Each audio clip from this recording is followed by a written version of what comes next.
Merry Meet, Annie here.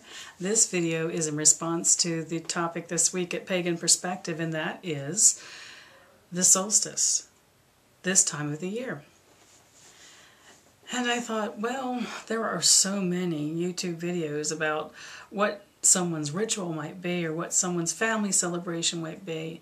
We all have books that have chapters on the solstice, and we all have e-groups that we learn things from, and what could I contribute? And it's how it feels to me that is what I can offer up as part of the topic. And I love this time of the year. And I'll say that at every turning of the wheel, but I love this time of the year. There's such great lessons to be learned from where I live. Really well into November, the leaves haven't totally come off the trees.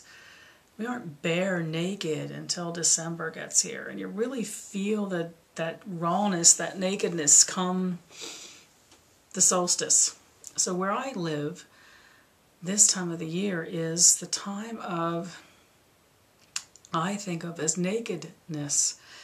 There's nothing hiding the contours of the ground. There's nothing that blurs the edges. Everything is sharp, and it is what it is. And you see the ground, and nothing hides the feeling of what you're held to, the solidity of what we all stand on and live on. And I just like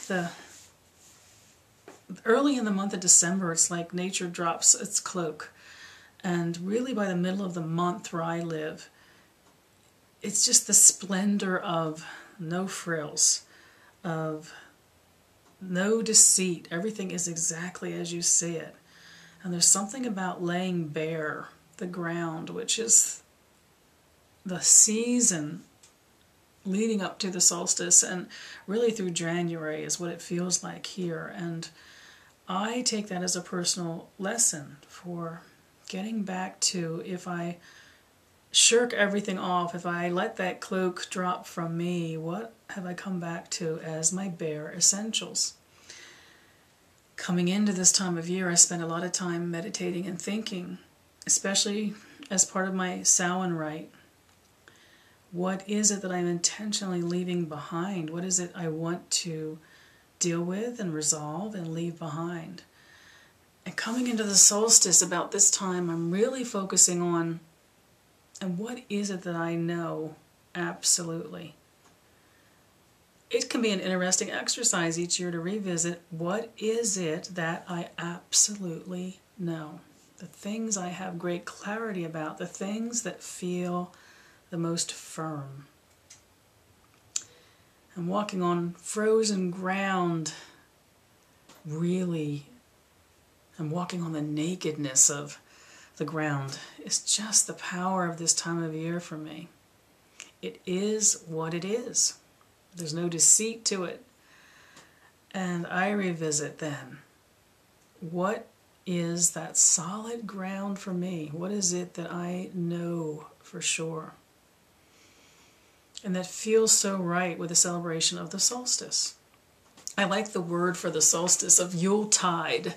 I like the idea of the tide feeling of that. Not just tidings of being with family and friends and the social aspects of what this time of year can be, but the feeling of tide being something that moves in and in all natural ways changes and then retires and comes back, and that whole cycle. I love Yuletide as a name for the solstice. Knowing the ground we stand on, seeing it clearly and feeling it firmly and clearly is that place that we say, what is it I know absolutely? And the other part that we slip into as solstice comes and we have that longest night and the return of the sun, beginning of the longer days. What comes then is the other side to what do I know absolutely, is what do I have faith in that I cannot possibly know by any means but my faith.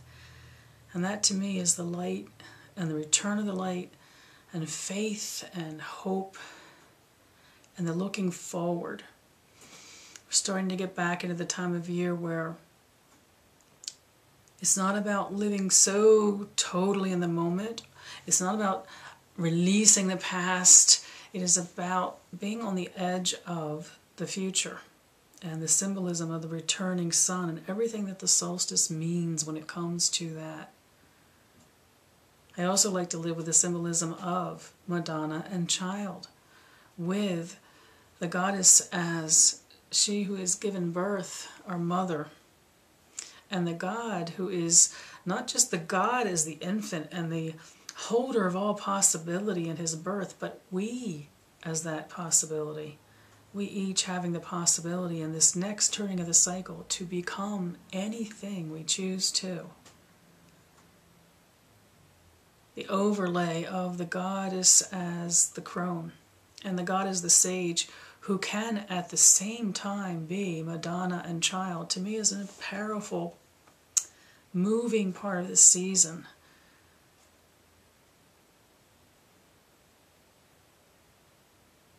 It's about the ancient knowing, and it's about the childlike innocence, the not knowing, the being, the living in pure faith and trust, the knowing and the feeling, I guess.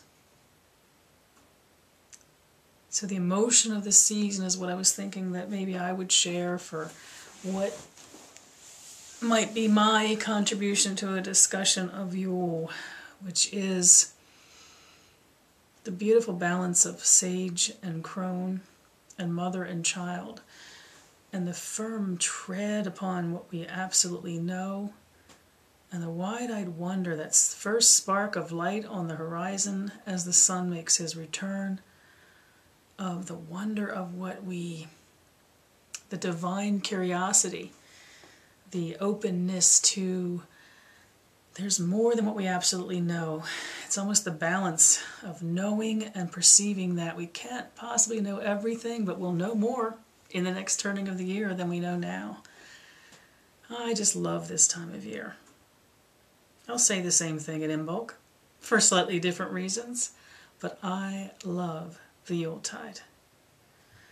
I wish for all of you glad tidings, that the shifting in the tide will bring you wonderful things, your absolute knowing, and your wild, wide-eyed wonder. I wish you mirth and reverence. Merry part.